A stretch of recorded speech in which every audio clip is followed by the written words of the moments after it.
Sometimes you could use painting to capture things that you can't capture with cameras. I'm back for part 2 of the 100-year edition of the Crosman 362. Look at this Williams sight from the side, and then we move clockwise over to the top, and adjustments are made there as well. The bolt side, it just hangs out there. It has the capability of being precisely adjusted, but I'm going to be shooting this air rifle at 25 yards, so had to make some further adjustments. Then I took it out to the 25-yard line with the same setting that I had at the 10-yard line. We had a pattern over here. I decided it was going to be hard to do that adjustment on elevation, so I was just going to have to estimate using the peep size, but I did need to move it over to the left. I made that adjustment just a half of mark over. This is the basic grouping, and we're looking at a 25-yard target there. Enlarge it so you can see the propane can down there, and that's as far as I could go with this.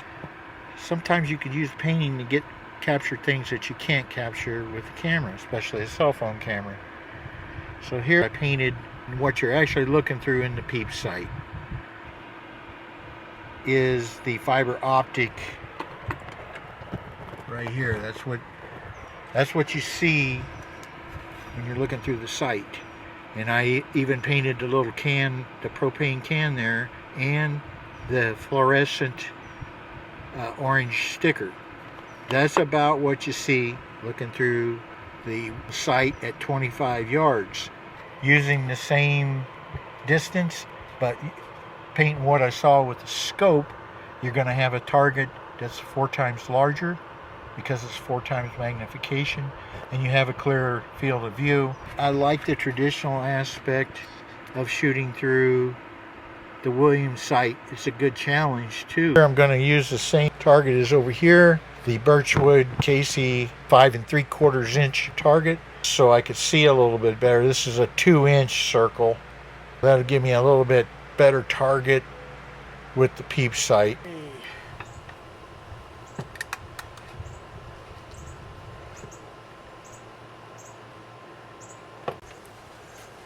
Okay, well, I guess I found out the hard way. 14 minutes of shooting that I did, the camera shut off due to heat.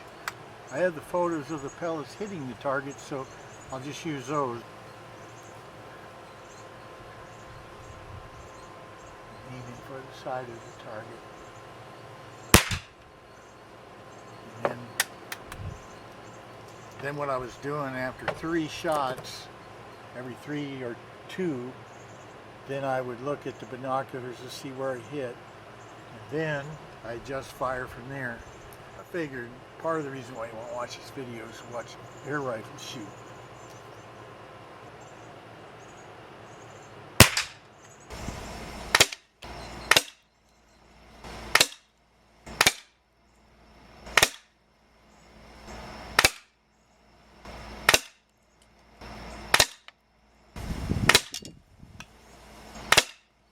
I kind of put my remote right in the way, so I did have some confidence in the rifle to shoot. And initially I put the fiber optic directly over it, and that's what you got there. So then, and you can barely see like the painting shows, so I just barely, basically was putting the fiber optics about here.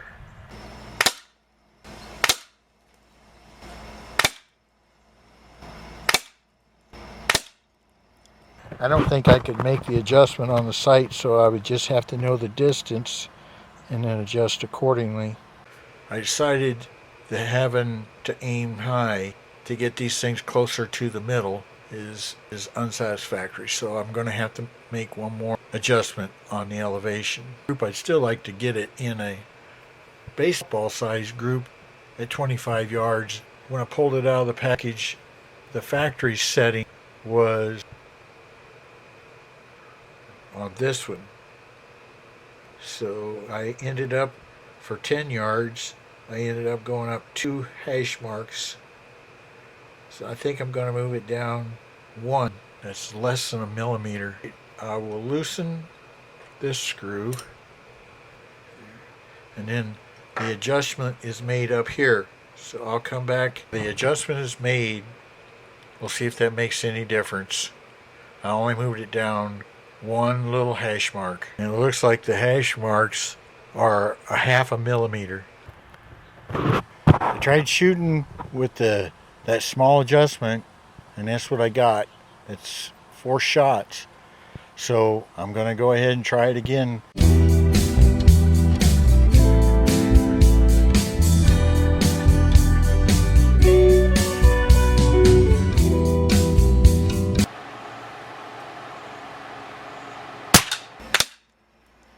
It's going to be low.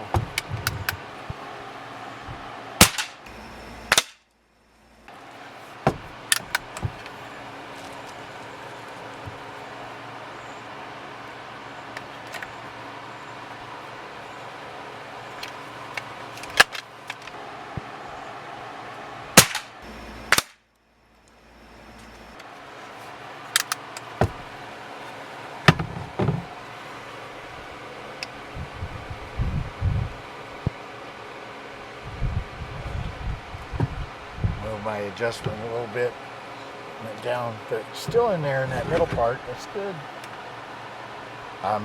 Just found out that even moving your leg a little bit can shift things. I got it to where I was wiggling because my leg was bracing.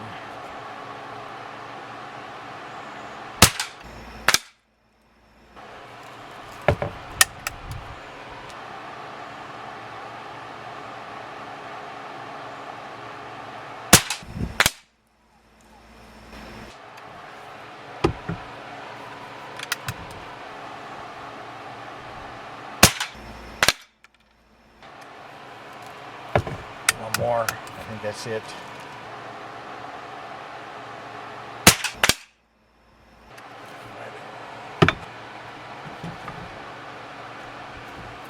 Let's have a look. That's a decent group for open sights. Looks like it threw 1 or 2, and they were just barely outside of the Daisy 3-inch target. All those orange ones are in the Daisy 3-inch target. And it got pretty close to bullseye on a lot of them. Sure is a good thing that I built this shelter and have that fan, because it's 103 today and it would be really hot. There's a little ice water. This is doable.